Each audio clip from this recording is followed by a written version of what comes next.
Welcome to the studio at Campus FM to Richard Stedall. Good morning. Good morning, Richard. Richard, who is doing research. He already knows a lot about the Maltese bus system ever since it started, way back in 1905.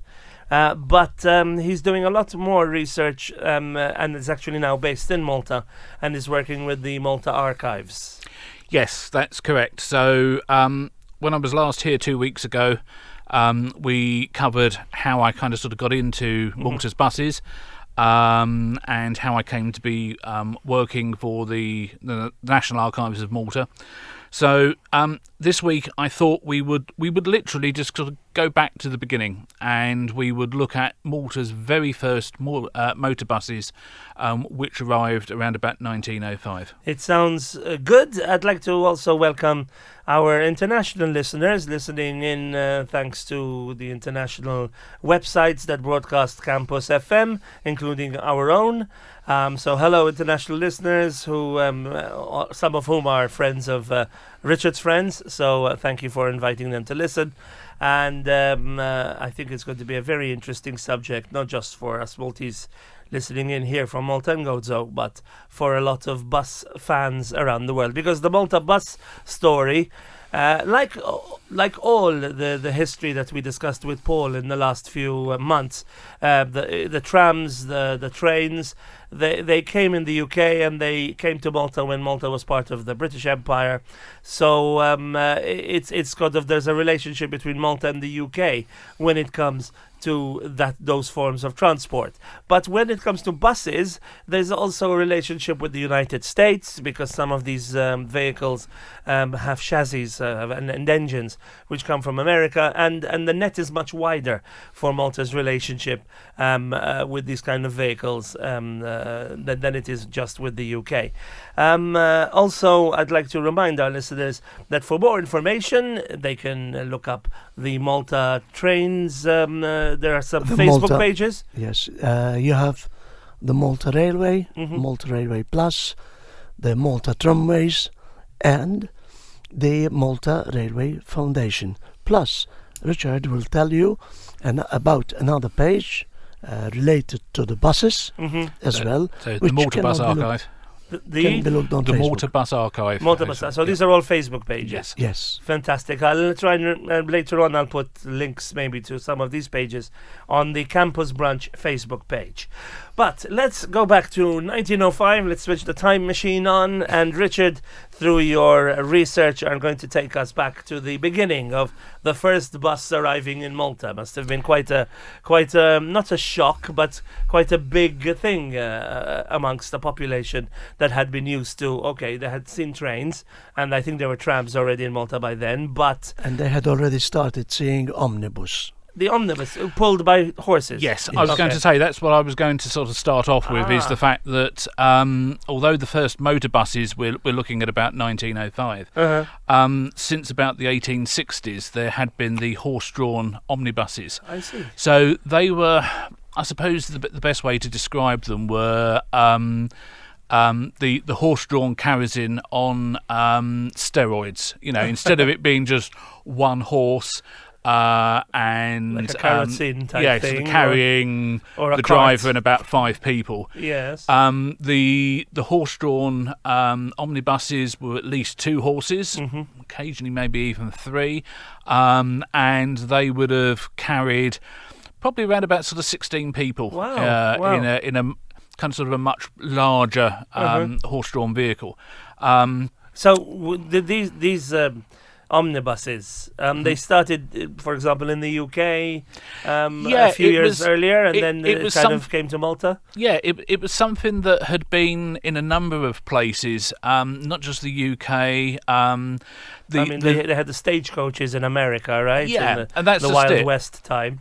The stagecoaches in America, in the UK, across Europe, were more, think of them as kind of like the long distance services, whereas the omnibuses, so again, somewhere like London, somewhere like Paris, you would have had these horse-drawn buses for local sort of trips within the big cities and things. And there's not been a huge amount of research done so far on the horse-drawn omnibuses. It's something that I will probably sort of take a look at some point in the future. But they certainly arrived by the 1860s, and it wasn't just, the high density areas of, kind of sort of Valletta around to sort of Sliema and St Julian's that had them. I've found even sort of early 20th century references to an omnibus in Malta, an omnibus in Nashar. So there were certainly, by the beginning of the 20th century, horse-drawn omnibuses in a number of places around the island. But obviously then what happened was, as Paul has discussed previously, around about 1883 the railway came along, and then in February 1905 the tramway started. So if we kind of sort of look at the motor buses, the very first motor bus to arrive actually arrived on the island just before Christmas Day in December 1904. Now this was a demonstrator brought across from the company Thornycroft in the UK. Now they're very famous for engines, aren't they? And the marine sector yes, as well, yes, and the marine sector. And that sort of thing. But they were for a while very involved with the automotive industry, and produced a number of very early buses and trucks and so forth. So what happened was there was a Maltese businessman, yeah, by the name of Edward Tancred Agius. Now, he, by the beginning of the 20th century, he'd actually moved his family to London, and he was running his business empire from London. And whilst there, he actually anglicised his surname, or at least the pronunciation, to Agius rather than Agius.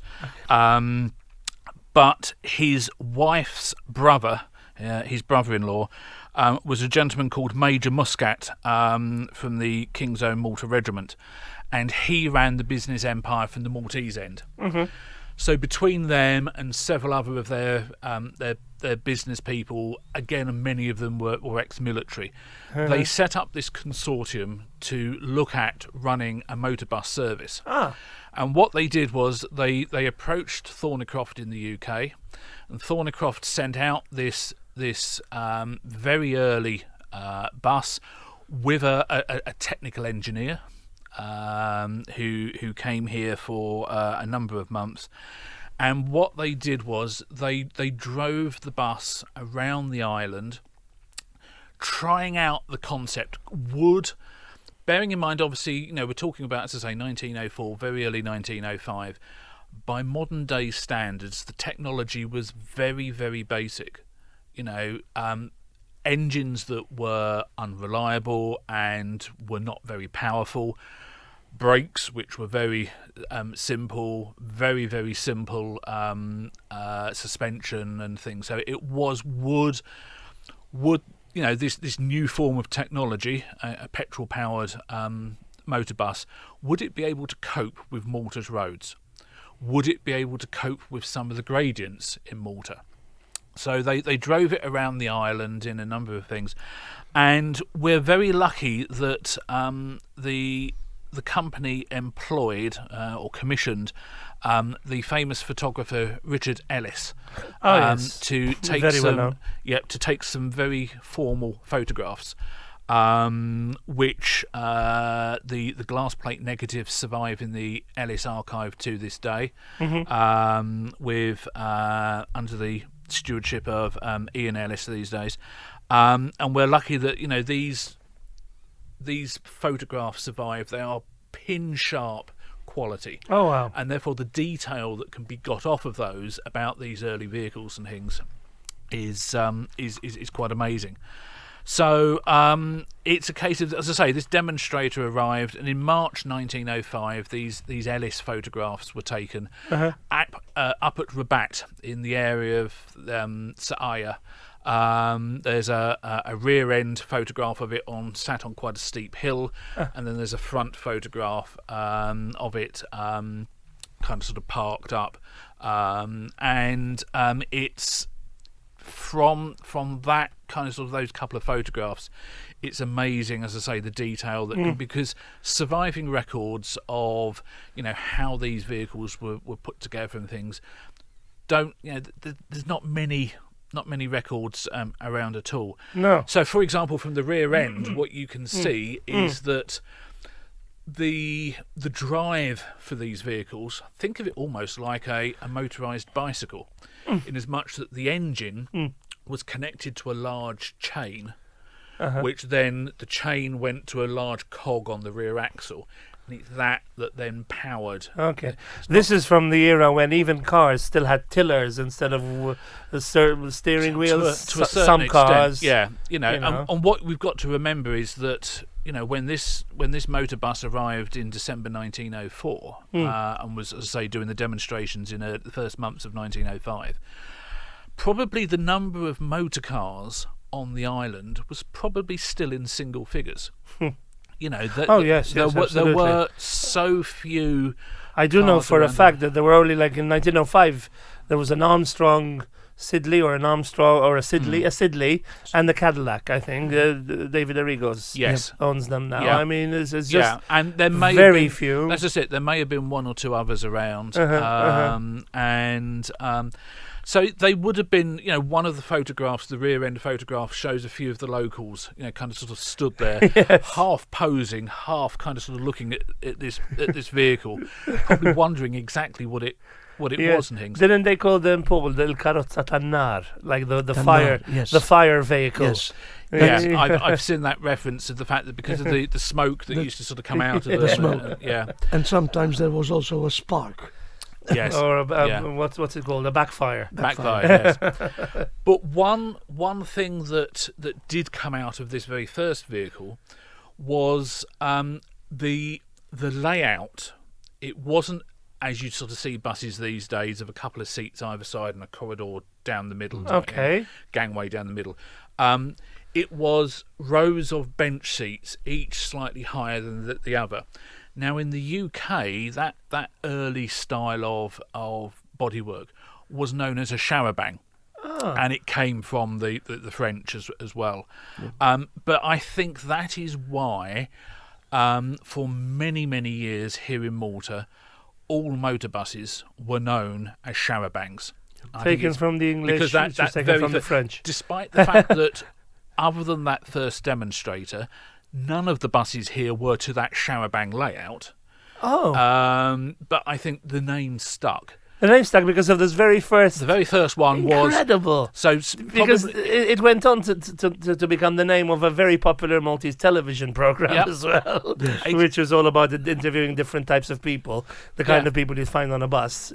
So fantastic. So, and it all boils down to this very first. That very first motor bus, because of the layout of the vehicle with these bench seats and things. That was known in English, and I think it sort of comes. You hear of sort of centuries past when the British and French explorers and Spanish explorers went off around the world. Yes, and they asked the locals, "What's the name of whatever?" And they were basically just told, that hill is called, and then it was whatever the local word was for a hill. It wasn't its actual name, and I think that's kind of what happened here, was the fact that. In the local sort of Maltese language, it was kind of, well, what do we call this type of vehicle? And in English, it was a char-a-banc, but because of its layout, and that's why it was a char-a-banc. So that's fantastic. I think it's a great point that we can stop for a minute and hear some music, and then we'll continue the story after this track. Did you want to say something, Paul? I wanted to refer, if I may, to the fact that when we spoke about the railway, about the fact that it worked with steam, they called one the vapor, from vapore, and the other one they derived the nickname of vapor dell'art. And Char-a-banc is the same thing. There wasn't a competitor, so it remained Char-a-banc. And there are people who still refer, some people who are getting on in life, and they say, I'm waiting for the Char-a-banc to go to Valletta. Yes, absolutely. Absolutely. That's a fantastic point that we've established here today on Campus Brunch on Campus FM 103.7.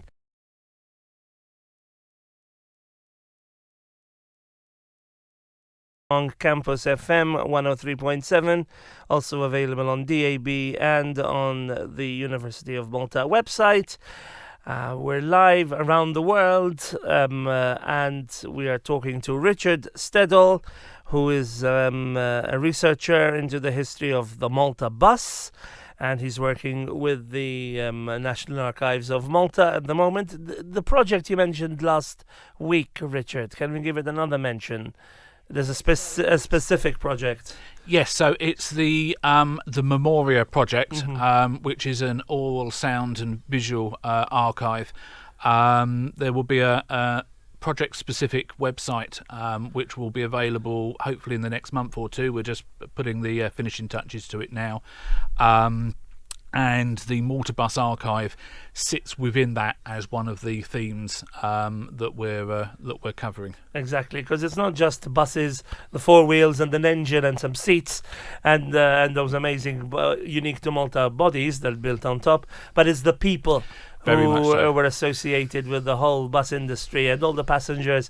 It's all part of the Maltese development society in the 20th century, right up till today. So, Richard, also in the studio, Paul Galea, who was kind enough to put us in touch with Richard and has been a resident every 2 weeks on a Monday to talk to us about various aspects of Maltese transport history, the railway, the trams, the Baraka lift, for example, etc. But Richard, so we were in 1904, 1905. You told us about the very first display Char-a-banc display bus that was brought to Malta. Over to you. Okay, so the demonstration was deemed to be successful. So the next step was to actually order some buses to start a bus route. Now, obviously, when we're sort of looking back at something that's over 115 years ago, when it comes to sort of sources of information, documents and that sort of thing, there's not huge amounts for us to actually to go from. So I'm just going to sort of take you through a couple of the sources that I've used and some of the information that's come up that then tells us about this first bus operation. So I've talked in the previous section about the Richard Ellis photographs, and there are from the UK end one or two other surviving photographs within Thornycroft's official collection. But what we have to kind of sort of look at are some kind of sort of magazine newspapers, trade newspapers from the time. Now, we're very lucky that one of the UK trade papers was called Commercial Motor. They're still going strong these days, primarily only looking at trucks and the road freight industry. But back then, they also looked at the road passenger industry, and they have digitised online a lot of their old magazines and bits and pieces, and it's possible to actually do a search through their archive. And I managed to find a couple of editions dated the middle of 1905. And from that, what we are able to learn is the fact that, as I say, the demonstration was a success, and the ET Agius company decided to place an order initially for one single-deck bus and one open-top double-deck bus, both again to be built by Thornycroft. A fortnight later, the next edition of the magazine then said the fact that they'd actually then ordered 3 more open-top double-deckers to make 4 in total, plus also something that could be used as a very early truck to sort of do deliveries around the island. So six Thornycrofts in total. So that helps. That gave me an idea of kind of sort of what the early fleet was and how they had been ordered. And then these vehicles were delivered during the course of the late summer of 1905. And then round about the first couple of days of October 1905, literally a day or two before the service was due to start. Richard Ellis was brought back in again to take some formal photographs of the buses, of the staff with the buses, of the garage in Zira, which was at that point was still being built and was not 100% complete. But again, these good quality photographs mean the fact that we've got a good record of what these vehicles and what the garage looked like and things when brand new. We've also, as you mentioned, because of the people, there's a very famous Ellis photograph of one of these open-top double-deckers, a side-on view of bus number 3, with about 20 or so people sort of stood or sat on the bus, and they were all members of staff. One of whom sat upstairs at the very front was Major Muscat, who, as I said, ran the Malta end of the business empire. Yeah. And sadly, we've only been able to, of this sort of 20 or so people who are on there, we've been able to put faces to names for about 4, maybe 5 of them. Sadly, at the moment, the rest of them, we don't know who they are. But what we have been able to do, I have been able to do from another documentary source, which is held at the National Archives of Malta, and that's the police commissioner's occurrence books. Now, these were completed for each police division around the island on a day-by-day basis, and they listed everything that basically happened within that police division. By today's standards, a lot of the events being listed were quite minor and trivial, but what they also listed were anything to do with road traffic incidents. And obviously these very early buses, we do get a few mentions in the 1905 and 1906 volumes for Slima, for Floriana, for sort of Pieto and Msido and that sort of area. And from those, I've been able to build up a list again of about 20-25 members of staff, mostly drivers, a couple of the managers, a maintenance person, and at least one of the conductors who would have obviously sold the tickets and taken the money and things. Mm-hmm. So I've got this list of names, I've got this photograph of faces.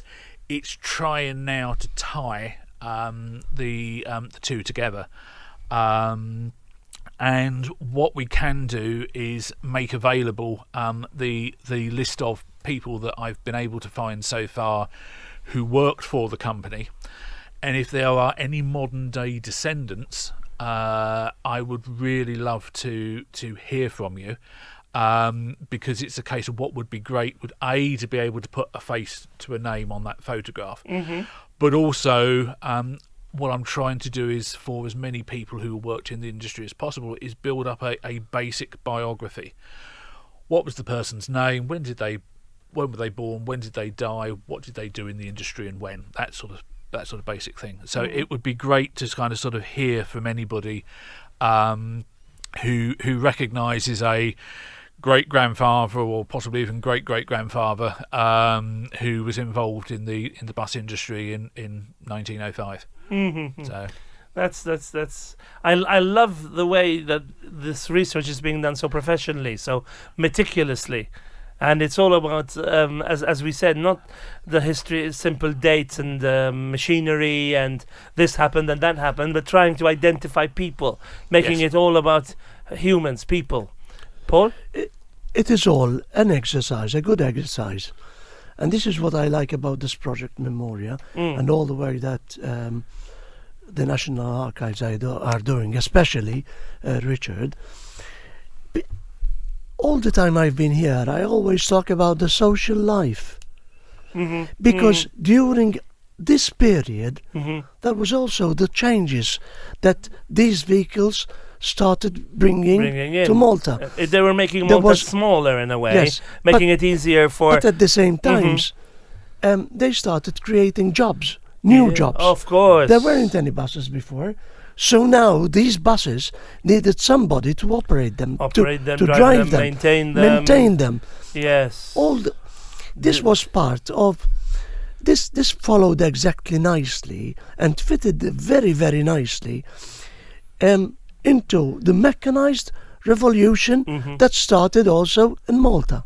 Yes, it's Malta's industrial revolution, bit by bit, isn't it? But yes. On the other hand, you have to figure out and keep constantly in mind that these people needed a place to live. They needed to travel from home to their workplace. They had a family to feed.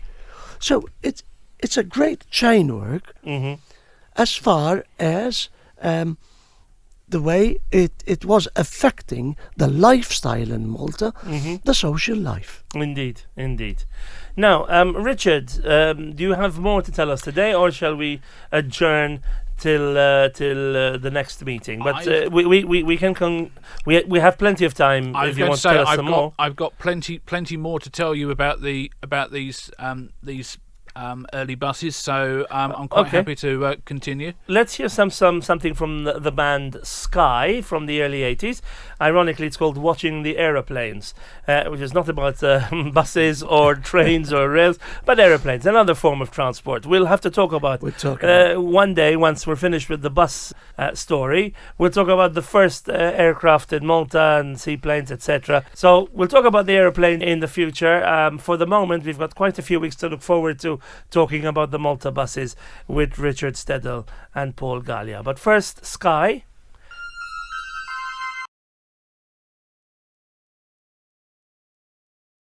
Richard Stedall, the guest that we have here, our expert, who every 2 weeks on a Monday tells us a little bit more each week about the history of Maltese buses. Paul Galea is also here in the studio. Paul is the person who put us in touch with Richard. Hello, Paul. Richard, so 1905 first bus in Malta. What happened? How did the Maltese people take to the buses? Okay, so we'd got to sort of October 1905 and these first buses entered service. We're very lucky the fact that a different magazine called Progress, British magazines, I believe it probably was British, did an article in April 1906. And a copy of that article actually exists in a online archive in New Zealand, of all places. Oh, wow! It's a really Commonwealth, huh? It's a really good, detailed article that looks at how the bus service was operating, because by then it had been going for about 6 months or so, and it says the fact that of the fleet of 5 buses, 4 open-top double-deckers, a single-deck bus as well. And in fact, what actually happened was I mentioned about that there was a 6th Thornycroft vehicle, which was a truck. That was very quickly converted into a crude single-decker bus as well. But this magazine from Progress says that they needed, on average, 4 buses a day. That each bus was carrying between 200 and 300 passengers per day. And that it was running roughly around about 90 miles, which is about 145 kilometres a day. That there were several return trips in the morning, but there were far more return trips in the afternoon, and that the route ran from Valletta round through Msida, through Zira to Slima, and then round to St Julian's. Using what roads existed then, which had been developed for horse-drawn transport. Exactly, yes. And what we find is, again, going back to the entries from the police commissioner's occurrence books from the time, that there were a number of operational issues that were listed in these volumes. One of which was the very poor state of the roads. That the roads were muddy, that they were slippery when wet, and that there were several mentions of that when in wet conditions, the rear end of the bus would slip and slide a bit all over the place. Originally, they had quite basic solid rubber tyres, not pneumatic ones. But there are references from period journals which say the fact that during 1906, because of the bad condition of the roads, that they were actually converted to iron tyres over the rubber to try and help, kind of sort of stop the damage to the tyres and things on the poor roads and things. Road surfaces. Oh wow! But the other thing, suspension must have been, the ride must have been quite uncomfortable. That's just it. Suspension would have been very basic at the best. But the other problem they had was obviously there was a lot of sort of worry amongst especially the horse-drawn transport community that these newfangled mechanical buses and things were going to take away their living. And there are, again, a number of references to roads being partially blocked with stones to try and stop and disrupt the bus service, or stones being thrown at the vehicles. Oh, wow, really? Never any serious damage, but it was enough that it was, it was to try and, that's just it. There was obviously also big competition from the steam ferry service across the harbour as well. Yes. And a bit like we've seen in recent days here, where it's rough and the ferries might be ferry service might be disrupted. Obviously the motor buses could run in theory in any weather. So again, there was a sense of people in the ferry business being anti the buses as well. We kind of sort of mentioned about when it came to sort of training and things. Obviously the drivers of the buses couldn't go to a driving school to learn how to drive the vehicles. They were effectively had to be self-taught. Absolutely. So again, there are mentions in the police occurrence books of the odd bus clipping a street lamp or a tree, or clipping the balcony of a building. Oh wow! Because obviously being double deck. Yes. They were quite sort of large vehicles. One of the big problems they had was the railway bridge at Bombay, at the top of what was then called Princess Melita Road, the road coming up from Pieta. From Pieta, yes. Now, what they hadn't realised was that whilst going under the main arch of the bridge, the bus was short enough that it could fit under without clipping the bridge. But the problem was the fact that when you then had people sat upstairs, that added another up to a metre above, and all of a sudden they realised, oh, hang on a moment, we're actually going to have problems if there are people sat upstairs. Their heads are going to get within an inch or two of the stonework of the bridge. Are you talking about the actual Bipil bomb, the Bombay Port de Bomb? No, the arch. That was round the corner. Okay. At the top of the hill, there was a railway bridge that went across the road. Okay. The trains running on the top. Paul had explained this, way back when it came from underground in Floriana and then opened up. It came up from the side of St. Philip's Bridge, on the side of Port de Bombs. Okay. Yes. You can still see part of it. There's still part of the bridge. Where the pine tomb is, where and it just all those trees are, right? It just crossed Melita Road. Okay. Today, there's still a flyover there. There's still a flyover there, that's right. It was slightly a bit downwards. Just a couple of meters So away. we're talking about that bridge, which used to exist there. Yeah. I see. So okay. that was a problem that they hadn't. And there are actually some files in the National Archives of correspondence between the bus company and the government. Yes. Because what the bus company wanted to do was pay for some alterations to the railway bridge, so that the bus could go through. And in the end, the government basically responded, no, we don't want any changes to be made. If you've made a mistake and the buses are too tall, well, sorry, that's your problem. Oh, God. But other issues that existed and got reported in the police occurrence books, speeding. Oh. Now, what you've got to remember at the time is the fact that the always has been and always will be a problem.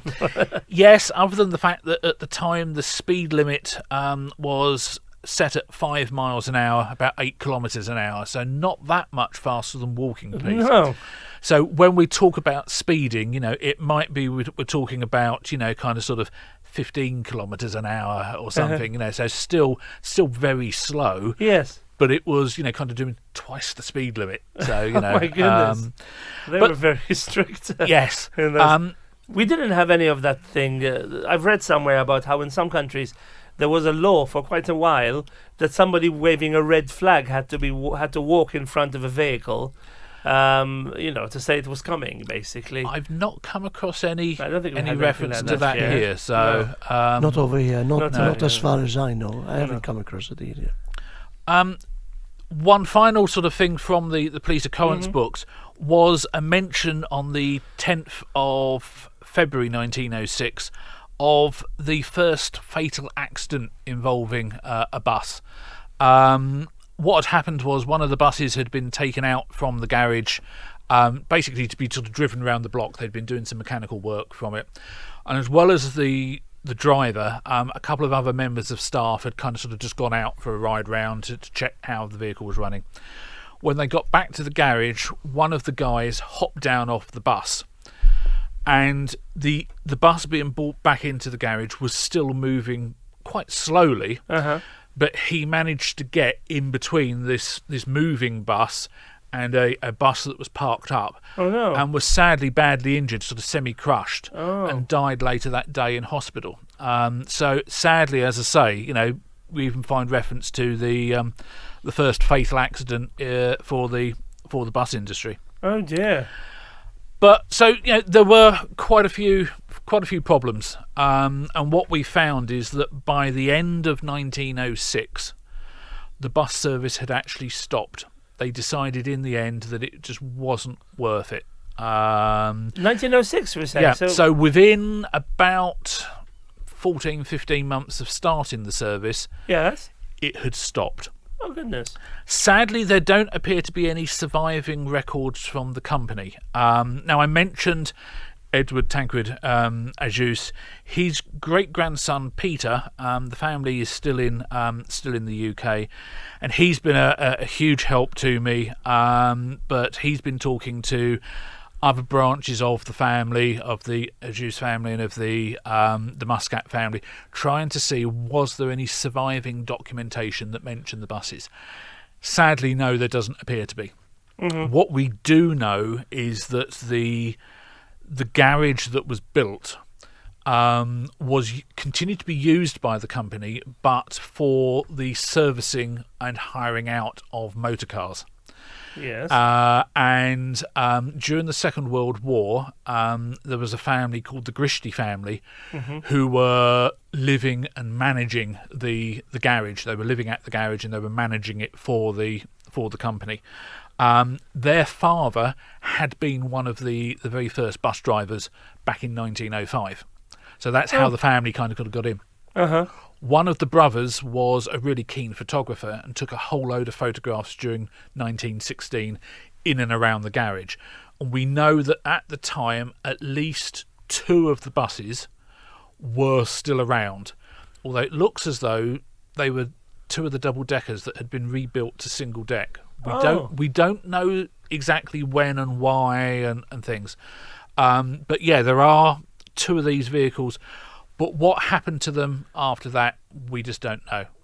But between 1906 and the spring of 1920, there were not any motor buses running, as far as we know, on the island, or certainly no formal bus service. So what we're saying is between 1906 and 1920, there were some motor cars.